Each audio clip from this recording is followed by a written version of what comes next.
सभी राजनीतिक दल अपने संविधान को, नियमों को और शर्तों को वेबसाइट पर डालें और आम जनता को पता चले कि आखिर वो किन नियमों और शर्तों से बंधे हुए हैं। इस मांग पर सुप्रीम कोर्ट ने आज सभी राजनीतिक दलों, चुनाव आयोग और कानून मंत्रालय को नोटिस जारी किया है। ये आवेदन वकील अश्वनी उपाध्याय जी का था।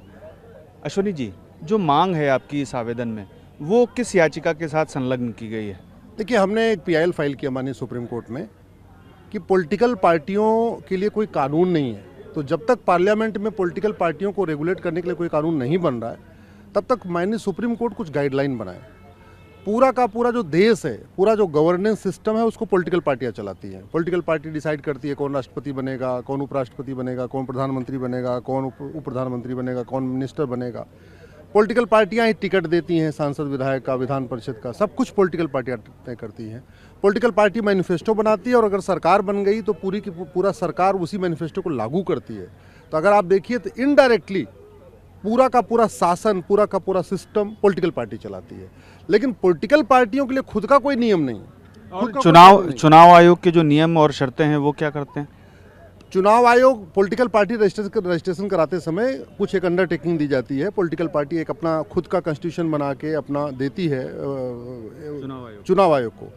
लेकिन आज तक ये देखा ही नहीं गया कि पॉलिटिकल पार्टी ने जो अपना रूल्स रेगुलेशन बना के दिया है, जो मेमोरेंडम बना के दिया है, वो वास्तव में उसको पॉलिटिकल पार्टी फॉलो कर भी रही है कि नहीं कर रही है। इसलिए आज हमने एक अलग से एप्लीकेशन फाइल किया था और मांग किया था कि सबसे पहले तो पॉलिटिकल पार्टियां अपना अपना मेमोरेंडम रूल्स रेगुलेशन अपने वेबसाइट के होम पेज पे डालें।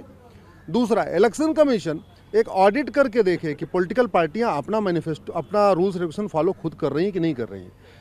जो पॉलिटिकल पार्टी देश चला रही है, अगर वो अपना ही मेमोरेंडम फॉलो नहीं कर रही है, अपना रूल्स रेगुलेशन नहीं फॉलो कर रही है, अपने इंटरनल इलेक्शन नहीं करवा रही है, समय पे चुनाव नहीं करा रही है, पॉलिटिकल पार्टियों में ही अगर डेमोक्रेसी नहीं है, तो फिर देश में डेमोक्रेसी कैसे रहेगी? देश में डेमोक्रेसी हो उसके लिए ज़रूरी है पहले पॉलिटिकल पार्टी के अंदर डेमोक्रेसी हो, वहाँ चुनाव हो, अध्यक्ष का, उपाध्यक्ष का, डिस्ट्रिक्ट लेवल का चुनाव, स्टेट लेवल का चुनाव, नेशनल लेवल का चुनाव प्रॉपर होना चाहिए। क्या इस संबंध में आपने केंद्र सरकार के समक्ष कोई रिप्रेजेंटेशन वगैरह दिया था? नहीं, मैंने इलेक्शन कमीशन को पहले दिया था और हमने कहा था कि इलेक्शन कमीशन अपनी जो प्लेनरी पावर है, जो उसके पास शक्तियाँ दी हैं, उसको उपयोग करके एक रूल्स रेगुलेशन बनाए। लेकिन इलेक्शन कमीशन ने बोला कि कानून बनाना उनका काम नहीं है और वो नहीं बना सकते वो रेगुलेट करने के लिए। इसलिए मैंने माननीय सुप्रीम कोर्ट में पीआईएल फाइल किया और सितंबर में माननीय सुप्रीम कोर्ट ने हमारी मेन पिटीशन पर नोटिस इशू कर दिया था। आज उन्होंने, जो मैंने अभी लेटेस्ट एक एप्लीकेशन मूव किया कि सारी पॉलिटिकल पार्टियां अपना मेमोरेंडम होम पेज पे डालें और इलेक्शन कमीशन सबकी ऑडिट करा के देखे कि पॉलिटिकल पार्टियां उसको फॉलो कर रही हैं कि नहीं कर रही हैं। और अगर फॉलो नहीं कर रही हैं तो डी रजिस्ट्रेशन की प्रक्रिया शुरू की जाए। जो पॉलिटिकल पार्टी अपना खुद का रूल्स रेगुलेशन फॉलो नहीं करती है, फिर उन पॉलिटिकल पार्टियों को डी रजिस्ट्रेशन करने की प्रक्रिया शुरू होनी चाहिए। यानी कि सीधे तौर पर आम जनता जान सके कि आखिर संबंधित पार्टी का क्या संविधान है, क्या रेगुलेशन है, क्या मेमोरेंडम है और वो उस पर चल रहे हैं या नहीं चल रहे हैं। जैसे बहुत सारी पॉलिटिकल पार्टियों ने अपने मेमोरेंडम में लिखा हुआ है कि एक व्यक्ति 2 बार से ज़्यादा अध्यक्ष नहीं हो सकता, लेकिन ऐसे बहुत सारी पॉलिटिकल पार्टियां जिसमें ज़िंदगी भर उनके एक व्यक्ति अध्यक्ष बना हुआ है। तो जितनी परिवारवादी पार्टियां हैं वो इलेक्शन कमीशन के सामने कहती हैं कि हाँ हम इलेक्शन कराएंगे, लेकिन इलेक्शन कराते नहीं हैं, तो वो व्यक्ति लगातार अध्यक्ष बना हुआ है। ऐसे बहुत सारी पॉलिटिकल पार्टियां हैं।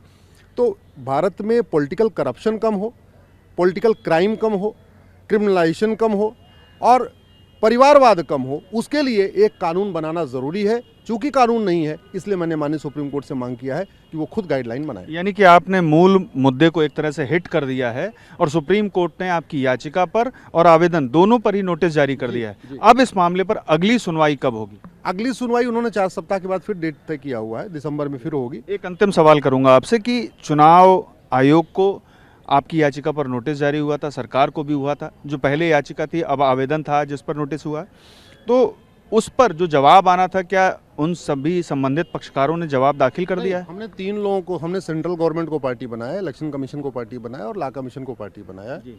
दुर्भाग्यवश अभी तक किसी का जवाब नहीं आया है। लेकिन आज एडिशनल सॉलिसिटर जनरल खुद अपियर हुए थे और माननीय सुप्रीम कोर्ट ने उनसे कहा है कि वो इस पर देखें।